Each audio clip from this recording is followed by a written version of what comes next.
Eu acho que eu não coloquei na aula isso aí. Não tá na aula, né?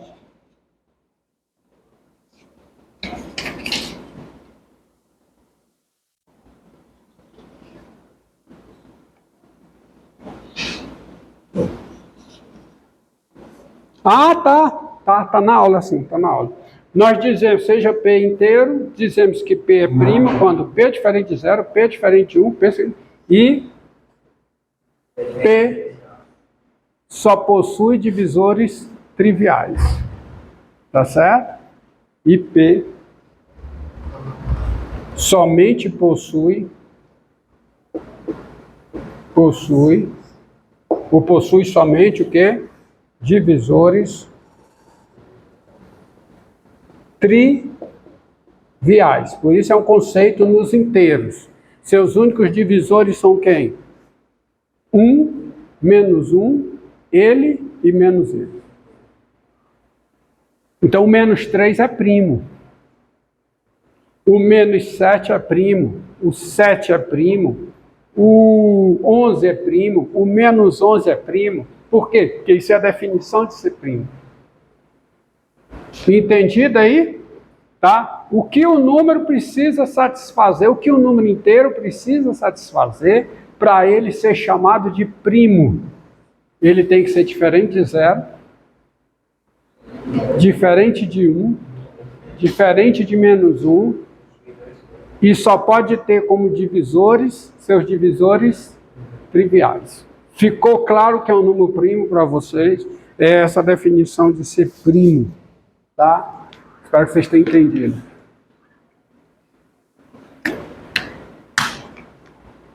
E há um teorema aqui, que é um teorema que eu também não vou demonstrar, mas ele é aceitável, ele é bem razoável, porque vocês brincam com ele lá no ensino médio, nos problemas de fatoração, que é fatoração em primos, que diz o seguinte, que é chamado Teorema Fundamental da Aritmética, que é o Teorema Fundamental da Aritmética,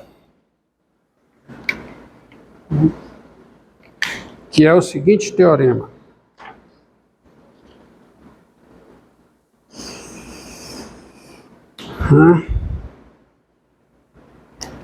Teorema.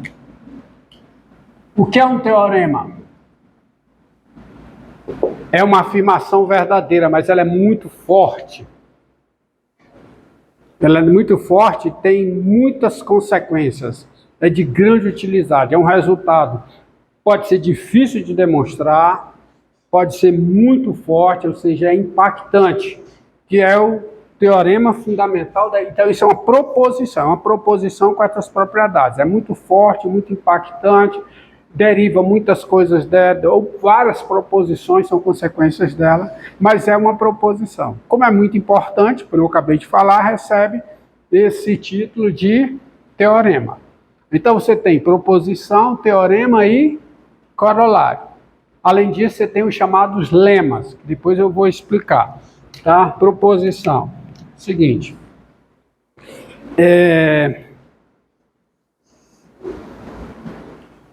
Se o número inteiro n, se n é um número inteiro não nulo, n é diferente de 1, e n também é diferente de menos 1, então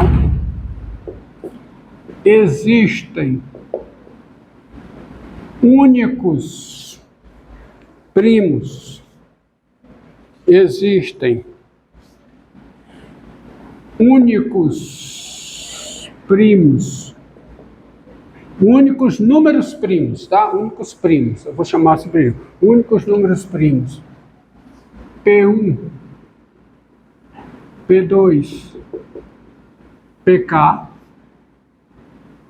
com 0 menor que P1, menor que P2, menor que PK, e únicos naturais naturais não nulos e únicos naturais não nulos. N1, N2, NK.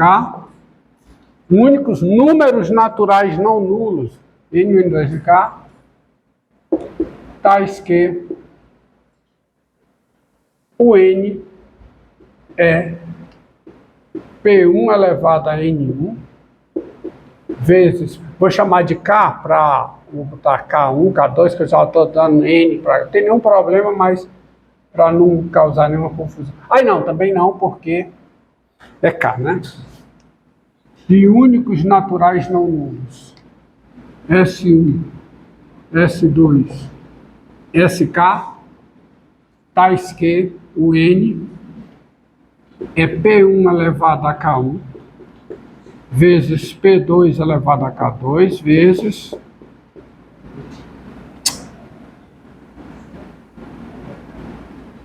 P1 elevado a S1 vezes P2 elevado a S2 vezes PK elevado a SK.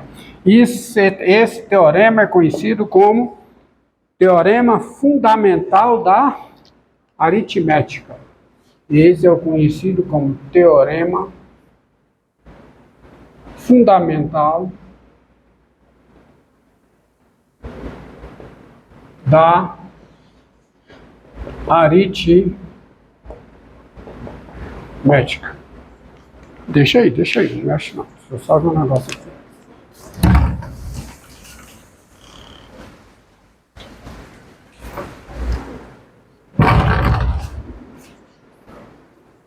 Então, teorema fundamental da aritmética. Entendido? É o teorema que te permite, por exemplo,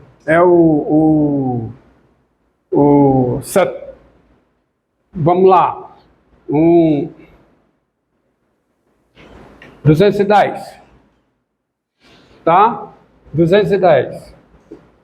Como é que eu escrevo esse número como produto de potências de primos? Tá? Você tem um algoritmozinho para isso. Você pega o 210, aí divide por o primeiro primo natural, tá? Existe único números naturais, existe únicos primos P1, P2, PK nessa ordem, ou seja, números primos positivos, tá? Aí você começa com o menor deles. Qual é o menor primo que divide 210? 2. Aí dá quanto? 105. Aí 105 é dividir por quem? O próximo primo? 3. Quanto é que 105 divide por 3? 20. Quanto? 35. 3 vezes 5, 15, vai 1. 3 vezes 3, 9, 1, 10. Depois. Aí dá por 3 de novo? Dá por quanto? Por 5. Aí dá quanto? 7. Aí 7 dá por 7, dá 1. Então 210 é 2 vezes 3 vezes 5. E essa é a única forma de fatorar o 10 como produto de primos. Não há outra maneira. Por isso é que a professora lá, se ela pedisse, fatora esse número.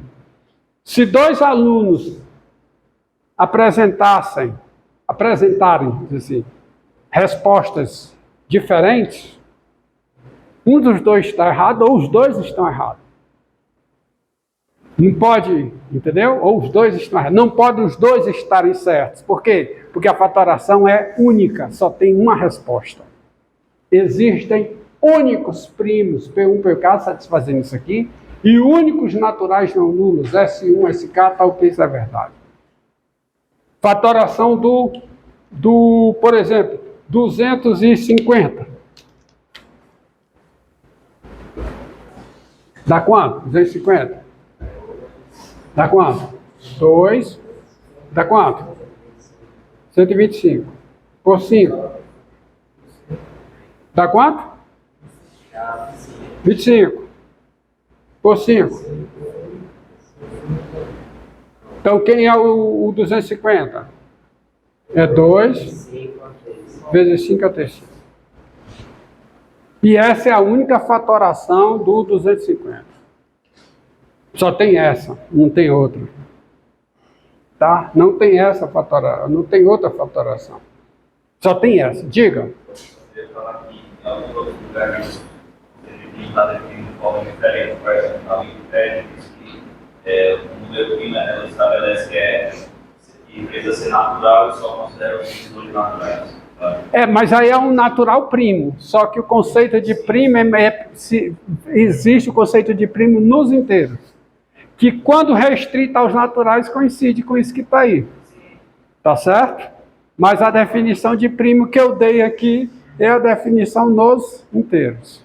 E o algoritmo sim, tal que n é igual a isso, faltou dizer, ó. Ainda bem que você falou, que aí eu me lembrei de ou n é igual a menos isso. Porque o n é inteiro, tá? Tá? Porque ou é isso de cima ou é isso de baixo. Entendido? Faltou esse detalhe. Ainda bem que você falou isso, aí eu me lembrei, porque aí aqui é n inteiro. Então tem a fatoração em primo do menos 250, né? Qual é a fatoração em primo do menos 250? É essa. Qual é a fatoração em primo do menos 210? É essa, com o mesmo na frente. Tá bom? E aí você tem, aí voltando, no desenvolvimento, vamos lá. Então você tem a definição do que é ser par, do que é ser ímpar. Tem outras proposições aqui sobre a paridade, que eu não vou... Então a proposta, por exemplo, natural menos 210 menos 2, esse menos 3, esse menos 5 vezes 7. Não. Calma lá. Olha a fatoração, eu estou olhando a proposição. Olha como é que está a proposição.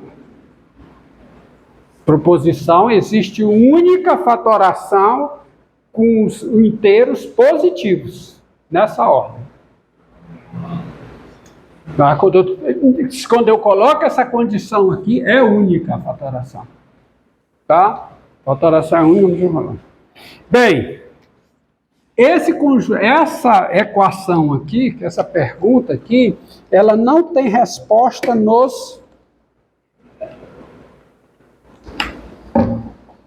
Ela não tem resposta, por exemplo, 3x igual a 5, tá? No universo dos inteiros, o conjunto solução é o quê? É um conjunto vazio.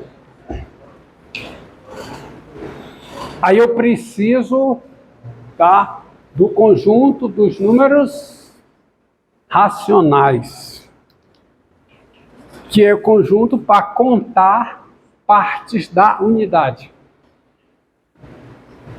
Eu tenho no conjunto dos números naturais e no conjunto dos números inteiros o conceito de unidade, tá? E aí eu tenho, por exemplo, a reta numérica. O que é a reta numérica? Bem, o que é a reta numérica? A reta numérica não é só uma reta. Uma reta não tem nada. Uma reta numérica, uma reta passa a ser uma reta numérica quando eu faço duas coisas. Primeiro, eu escolho um ponto para estar associado ao zero. Eu pego um ponto aqui da minha escolha e digo que esse ponto está associado ao zero. Só isso não é suficiente para eu ter a reta numérica. Eu preciso de um outro ponto para estar associado a quem? A unidade, ao 1. Então eu escolho, chego aqui e escolho, posso escolher em qualquer lugar. Escolho aqui, aí eu digo que esse ponto está associado a 1. Aí, ao fazer isso, eu tenho uma reta numérica. Porque se aqui está o 0 e aqui está o 1, o sentido positivo da reta é para cá, que eu boto essa setinha. Mas eu podia ter colocado 1 do outro lado. Aí o sentido positivo estaria do outro lado. Já que eu o fiz assim, sentido positivo está para cá. E se eu tenho a posição do 1, aí eu tenho a posição de todos os naturais. Eu tenho a posição de quem? Do 2, eu tenho a posição do 3, do 4, e assim por diante. Eu tenho a posição de todo número natural. E eu tenho a posição na reta de qualquer número inteiro. Tá? Eu tenho a alocação, porque a posição já é o número do ponto. A posição do ponto já é o número que dá a posição. Tá? Então eu tenho os números, os pontos associados aos negativos. Melhor me expressar. Então eu tenho o ponto associado ao menos 1, associado ao menos 2. Então eu tenho menos 1, tenho menos 2. E vai para cá. Então a reta numérica, ela só aparece quando, numa reta, eu escolho um ponto para estar associado ao 0 e um ponto para estar associado a 1. Então eu pressuponho a existência da unidade sempre. E aí eu consigo eu consigo expressar partes da unidade. E eu tenho os números racionais. Tá? Porque, deixa eu ver como foi que eu me expressei aqui nas notas. Tá? Dado n natural não nulo, dado n natural não nulo, ó, dado n natural não nulo, certo? O que é 1 sobre n? Vamos falar assim, 1 sobre n é cada uma das n partes da unidade, quando eu divido a unidade em n partes iguais. 1 sobre n, vamos expressar assim, é cada uma das partes de quem? Da unidade, quando eu a divido em quê? Em n partes iguais. E aí eu mudo a escala de contagem. Eu continuo contando, só que agora eu posso contar partes da unidade.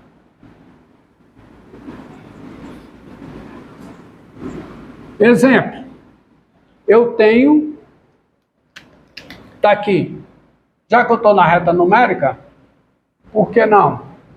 Digamos que aqui está o 0, esse seja o 0, e aqui seja o 1. Vamos dividir a unidade em 4 partes iguais. Cada uma dessas partes é o que nós chamamos de 1 sobre 4. Expressa dessa forma. É 1 sobre n. Sobre n. Que no caso, quando é 4, a gente lê o quê? Como é que a gente lê isso aqui? Como é? 1/4, né? Então eu tenho 1/4 aqui, que é esse tamanho. E aí eu posso contar. Isso aqui é 1/4. Quantos quartos eu tenho até aqui? 2/4. Quanto aqui? 3/4. Quanto aqui? 4/4. 4/4 já passa a ser 1. E eu posso continuar contando. Porque aqui eu tenho 2. Eu tenho 4 partes iguais, que isso aqui continua sendo a unidade, né? Esse tamanho daqui para cá. Então eu tenho o quê? 4/4. 5/4. 6/4. Tá? 6/4. Aqui o quê? 7/4. 8/4. E assim por diante. E assim por diante, tá? 8/4, 9/4. Então eu continuo com uma contagem. Você vê que eu continuo com a contagem. Só que eu não estou contando unidades. Eu estou contando o quê? Partes da unidade. Tá? Partes da unidade. Então eu continuo dentro dos números naturais, só que eu estou contando partes da unidade. E continuo nos números inteiros, porque eu continuo aqui, fica o quê? Daqui para cá, continuando para o outro lado, fica o quê? O próximo aqui, menos 1/4, menos 2/4, menos 3/4, né? Então eu tenho o conceito de conjunto, eu tenho o conjunto agora, que é o conjunto dos números racionais, onde eu utilizo esses números para contar partes da unidade. E esse conjunto é denotado por quê? E quem é esse conjunto?